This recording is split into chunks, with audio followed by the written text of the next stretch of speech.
जय श्री कृष्णा, जय श्री राम, जय गौ माता, जय राधे श्याम। और आप सब कैसे हैं? आप देख रहे हैं हमारा यूट्यूब चैनल और इस वीडियो में हम चर्चा कर रहे हैं। एक बार धरती माता ने भगवान वराह से पूछा, भगवान साधक को पूजा में क्या किसी विशेष नियम का पालन करना है क्या?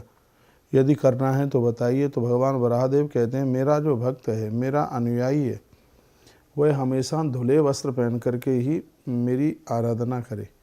भगवान कहते हैं, बाससान च धोतेन यो मे कर्माणि कारयेत सुचिर भागवतो भूत्वा ममः मार्गानुसारक तस्य दोषं प्रवक्ष्यामि अपराधं वसुंधरे पतन्ति येन संसारः वाससो इष्ट कारणः।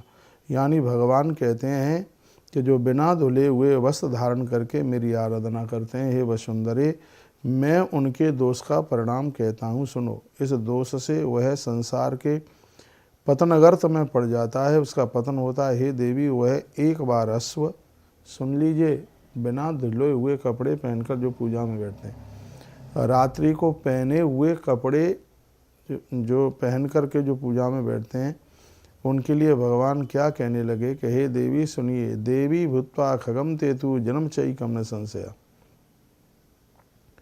पतंतेन संसारम वासोष्टस्त कारिणः उष्टम चैकम भवे जन्म जन्म चैकम खरस्तता। स्वयं भगवान कहते हैं, हे देवी, वह एक बार अश्व, एक बार ऊंट, एक बार गर्दभ योनि को प्राप्त होता है, फिर पुनः वह श्रगाल, उसके बाद में फिर वह अश्व, तदनंतर और पंक्षी, उसके पश्चात वह मृग योनि को ग्रहण करता है। इन 7 योनियों में भ्रमण करने के उपरांत वह पुनः मनुष्य होकर के फिर मेरा भक्त बनता है, मेरी आराधना करता है और वह दक्ष तथा अहंकार रहित हो जाता है। तो मैं आपको इस पुराण के माध्यम से मैं निवेदन कर रहा हूँ, तो ग्रंथ में कही गई बातें, उनको हम अपने आप से विलग नहीं कर सकते, उनको हम भुला नहीं सकते उसको। ये 35 नंबर का अध्याय है और वराह पुराण का है, श्री वराह पुराण का है ये। और इसमें श्लोक नंबर 23, 24, 25, 26 और 27 इन श्लोकों में वर्णन किया है कि कभी भी आप रात को पहने हुए वस्त्रों को, जो वस्त्र आपने रात को पहने हैं, उन्हें बड़ा पवित्र माना गया है, वो पूजा के लायक नहीं है। उन्हें आप पूजा में मत पहन के बैठिए।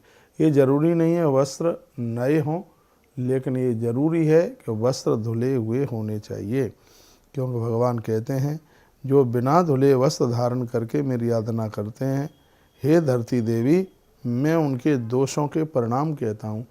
उनको क्या क्या दोष, उन्हें क्या क्या मुसीबतें, परेशानियाँ उन्हें प्राप्त होती हैं, यह भगवान ने अपने मुख से स्वयं कहा है।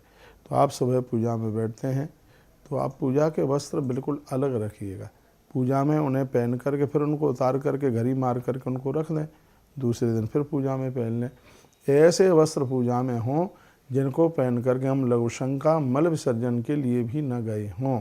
तो ऐसे वस्त्र पूजा में, तो पूजा के उन वस्त्रों को अलग कीजिएगा। धुले हुए वस्त्र पहनने का ही विधान है पूजा में। बहुत बहुत धन्यवाद, आपने पूरा सुना। इन्हीं शब्दों के साथ वाणी को विराम। आप सबको प्रणाम। ऐसे हमारे साथ जुड़े रहिए, नई नई अपडेट प्राप्त करते रहिए। हर बात होगी प्रमाण के साथ। हर हर महादेव, घर घर महादेव।